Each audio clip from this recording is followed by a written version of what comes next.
యేసుక్రీస్తు నామములో మీకు సమాధానం కలుగునుగాక. షలోం. ఈ ఉదయకాల సమయంలో ఇజ్రాయెల్ దేశంలో ధన్యతల కొండ మీద నుండి మీకు శుభములు తెలియజేస్తూ ఉన్నాను. ఈ ధన్యతల కొండ మనకి నజరేతు, గలిలయ సముద్రాలకి ప్రక్కన కిన్నెరెతు సరస్సు అంటారు కదండి, ఆ ప్రాంతాల దగ్గర ఈ యొక్క కొండ ఉన్నది. ఓల్డ్ టెస్ట్మెంట్ లో మనం గమనించినట్లయితే సీనాయి కొండ మీద యెహోవా దేవుడు ఇశ్రాయేలీల కొరకు మోషే ద్వారా 10 ఆజ్ఞలను ఇచ్చారు. అయితే ఈ కొండ పైన మన ప్రభువైన యేసుక్రీస్తు వారు ఆ 10 ఆజ్ఞలను కూడా అడ్వాన్స్డ్ చేసినట్లుగా మనం చూస్తూ ఉన్నాం. మానవ చరిత్రలోనే యేసు ప్రభు వారు కొండ మీద చేసినటువంటి ప్రసంగము ఒక Nelson Mandela, Martin Luther junior king, మన భారతదేశానికి స్వతంత్రం తెచ్చినటువంటి మహాత్మా గాంధీ గారు, వారందరూ కూడా యేసుక్రీస్తు వారి కొండ మీద చేసిన ప్రసంగాన్ని బట్టి ప్రభావితం చెంది అనేకులకి ప్రభావితం చేయడానికి, ప్రపంచానికి ఆశీర్వాదకరంగా ఉండడానికి వారు కారణమయ్యారు.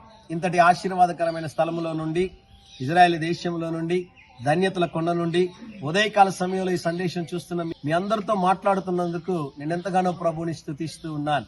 మరి కొండ మీద ప్రసంగంలో యేసు ప్రభు చెప్పినటువంటి మాటల్లో ఒక్క మాటను ధ్యానిద్దాం.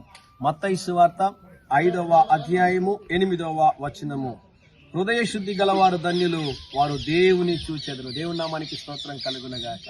హృదయము శుద్ధిగా ఉన్నప్పుడు దేవుడు మనకిచ్చే గొప్ప ఆశీర్వాదం ఏంటి అంటే, ఆయనను చూచే, ఆయన ముఖ దర్శనం చేసే కృపను దేవుడు అనుగ్రహిస్తారు అని ఈ ఉదయకాల సమయంలో దేవుని సేవకుడుగా తెలియజేస్తున్నాను.